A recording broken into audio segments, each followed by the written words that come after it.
When people think about getting into the industry, they typically think about on-air positions, but there are so many behind-the-scenes job opportunities available specifically for writers. Can you speak to that? Sure. I actually started out thinking I wanted to be in front of the camera or something. I started out doing stand-up comedy, and I wanted to throw up all the time. I was so scared. And I realized that, hey, maybe you're not a stand-up comedian, maybe you're a writer. And it's really, of course, turned out to be true. Everyone you see on television has writers.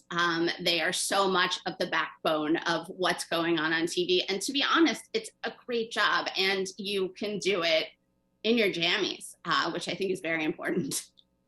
Is there a process for writing when it relates, as you relate to TV shows? Like, what's the process there? Is there a writing test involved? To do what I did, which is to write for Late Night, which is shows like Last Week Tonight with John Oliver, where I worked, or Amber Ruffin, or Stephen Colbert, something like that, they often ask you to submit what they call a packet. And what they'll ask for usually is something that looks like what you would be doing on the show.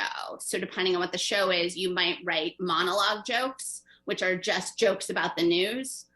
You might write a whole piece, because some shows now have something that looks a little more like an argument with jokes in it. So they might ask you to write one of those, or they might even ask you to write one about a specific topic, and they might give you research or something like that. But what you're doing is you're basically doing the job. And for us, they actually gave us a time limit, because something that's really important is not just that you can write good jokes, but that you can write good jokes fast, which is a whole different skill. So they might give you a time limit as well. And that also goes to being real well-rounded and being aware of what's going on in the world around you, not just in hard news for entertainment news, world news as well. I mean, I think, first of all, it's just important nowadays for being a human being. But for writing for Late Night, it's incredibly important. It's most of what you do.